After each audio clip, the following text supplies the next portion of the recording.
All right, guys, welcome back to another video. It is a update of our Kentucky bluegrass. So this is looking really solid. It is getting late today, so I'm gonna run out of light here pretty quickly, but I did want to do an update. It has been 3 weeks now since we put down, actually no, 3 weeks, 4 weeks, 4 weeks since we put down the Kentucky bluegrass, and it is looking phenomenal as far as, you know, what we can see here. So as you guys can see behind me, we got a lot of green, a lot of stuff coming up here. I'm gonna get you guys a very close view of what this is looking like though. So as you guys can see, everything is looking really good. We're coming in, we got a lot of still really good germination. A lot of this is getting thick, especially back in this corner over here. You can see some really nice thick grass. And again, these are still sprouts.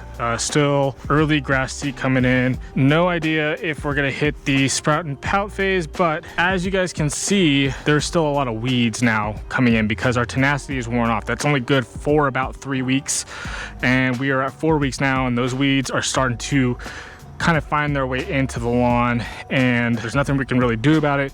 We need to be able to mow before we can put down another dose of that tenacity to get rid of all these weeds and really kind of start addressing that. But that's not the big deal. The big deal is that this grass is really starting to come in, and as you guys can see here, this is the grass here at the end. You know, it's getting, I don't know, what would we say, about 1.5 inches, 2 inches there, 5 if you ask my wife. Just kidding.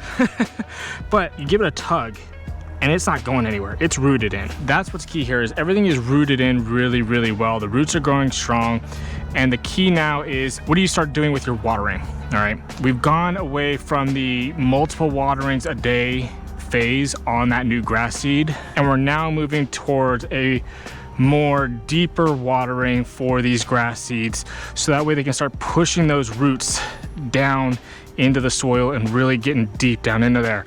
So what I suggest doing is, once your grass seed has gotten to about 2 inches, 1.5 inches or so, you can really start tapering off those daily waterings and move more towards deeper watering. So for us right now, for about the next week or so, we're doing an hour every morning before the sun comes up, and that's key, that's pivotal. Before the sun comes up, all right, we're giving an hour watering every single day. That allows the water to soak in, get nice and deep down into that soil. As it starts to dry out, those roots are going to start pushing themselves down and trying to search for more of that moisture deep down into the soil bed. All right, after we've gone through there and we're getting closer to our first mow, we're gonna start tapering it off even more. We're gonna go about 30 minutes or so every other day. Okay, this is your kind of way to start tapering off those waterings, to start helping those roots, again, grow deep and have less infrequent waterings, which does help the lawn in the long run. Run those deep roots and be able to survive those hot summers that you end up getting. So that's kind of my system here. I'm probably about a week and a half away before I start pushing myself to every other day, especially with those cooler temperatures coming up. It's really gonna start helping. We have about 2 more days of 99, 100 degrees, and then we're really tapering off hard into the 80s, which is gonna be really great for this lawn. We're gonna start tapering that water down and helping the lawn out, all right? So this is also a good time to go ahead and think about putting down another dose of fertilizer on the lawn. So you can go with another starter fertilizer if that's already kind of worn off. Again, like, this is about 4 weeks in, that fertilizer has worn off. You need to give this, you know, baby seed some more nutrients. So I'm gonna go and start moving myself more towards some regular fertilizer. This is a 16-4-8.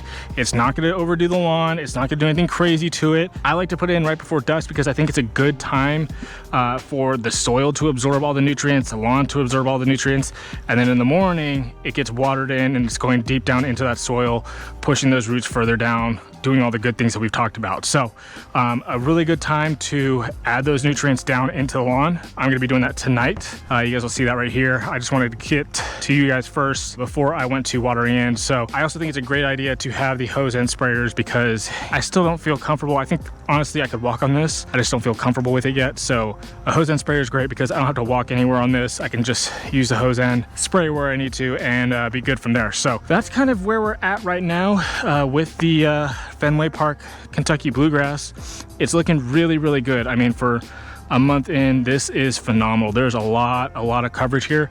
And remember, because it's Kentucky bluegrass, once we start cutting it, it's gonna start spreading and really thickening up this lawn. So I'm really happy with it. Once we get about 3-4 mows in there, we can start addressing the weeds that are in there, spraying those out and getting rid of them. It is getting pretty bad, but again, when you do Kentucky bluegrass, you're kind of setting yourself up for weeds because it's impossible to have weed prevention for that long and get good grass to come in. So you just got to be patient. You got to kind of roll with the punches here and just make sure that you're doing the best you can here to just address the weeds afterwards. By the way, look at those double stripes. Man, those are looking solid though. Whew, all the way through here. I mean, man, that mower is just kicking butt. Definitely some thin spots. We're working on it, guys, don't worry. I still gotta figure out how to mow my neighbors with the Greensmaster. It just, you know, obviously we're not getting the stripes because of how short it is. It doesn't make any sense. I like, you know, basically I start my stripes like here, and I go all the way down and kind of come across, but you know, hey, we're getting there. It's looking really good. So that is all I have for you guys today. It's just a quick one, you know, how to water your brand new grass seed for success. And I think ultimately that is my method. It works well. Tapering off those waterings, but still giving a lot of water up front. So you're training the grass to go deep down, right? And then once you start getting ready to mow, pull it back. So one, the ground dries up and your mower doesn't get all clogged up and dirty, and you're not running the risk of, you know, ripping up any of that grass seed. You want the ground to dry up before you mow, and then doing, you know, like I said, every other day waterings, every 3 days, and you're gonna kind of keep tapering it down to about every 2 days when you're in your cooler temperatures in your spring and fall. Every 3 to 4 days is really kind of what you want to be looking at depending on your rainfall and all that good stuff. So once you kind of get your lawn to its pretty much mature status and you're mowing it regularly, and you're kind of, you know, past the heat and all that, you want to make sure you're giving the lawn 1 to 1.5 inches of water per day. And there's a good way to kind of figure that out.